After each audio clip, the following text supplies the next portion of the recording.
So you want your child to become the next Roger Federer or Serena Williams? Then you better watch this video. Let's get into it.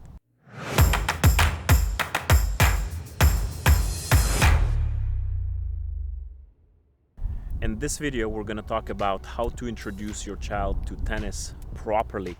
What are the best ways to get started in this sport?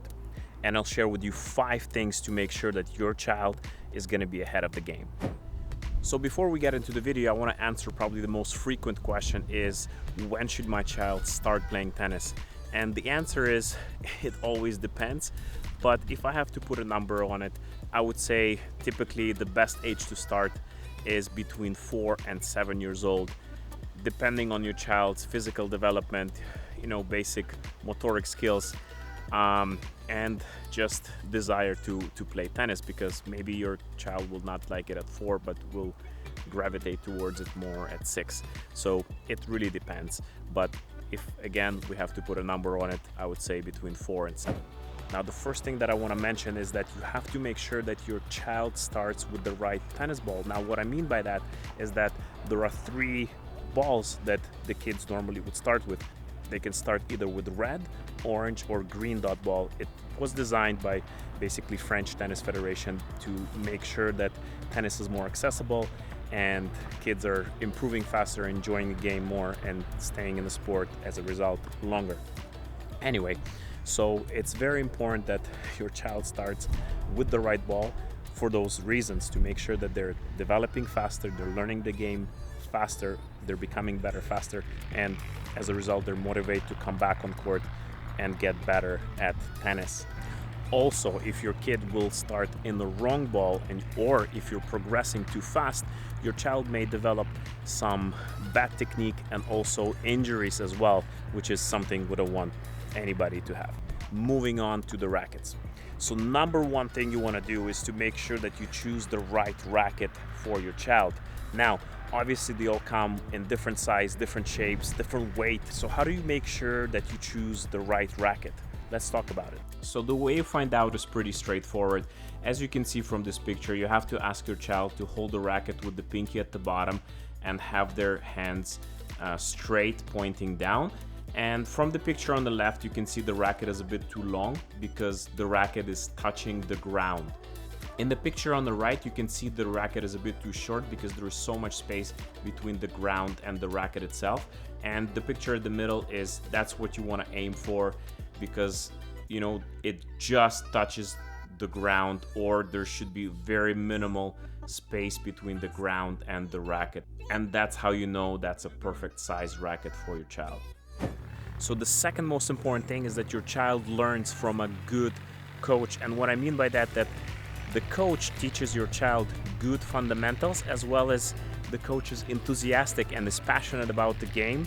So, your child gets a little bit of that passion transferred to him or her, because that will determine how fast your child would improve.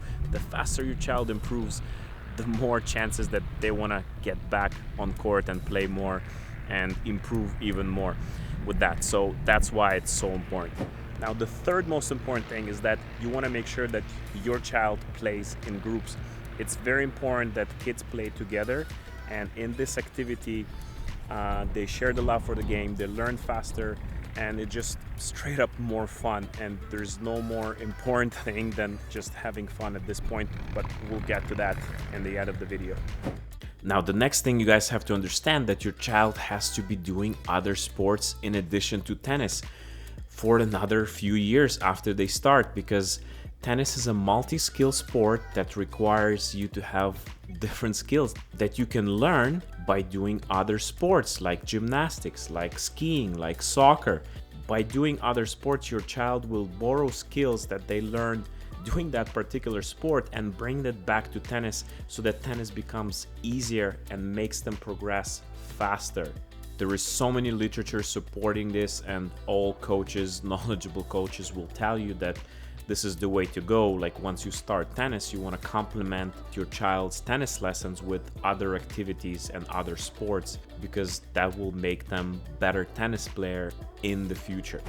And probably the most important point, that your child has to have fun when they're playing tennis.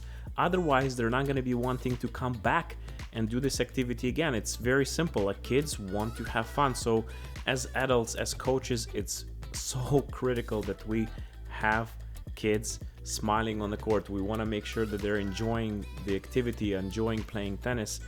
Otherwise, they're just going to be bored. They're not going to be wanting to come back.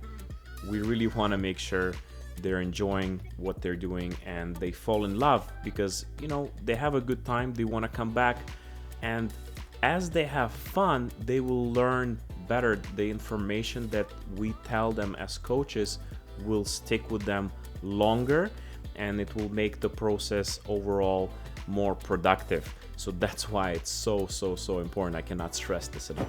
All right, guys, there you have it. I'm pretty sure if you follow those tips, your child will have a head start in tennis. And if you found this video helpful, leave a like, subscribe to the channel. Of course, I cannot cover everything in one video, so feel free to check out my other videos that hopefully will fill the gaps. Thank you for sticking around till the end, and I'll see you guys in my next video.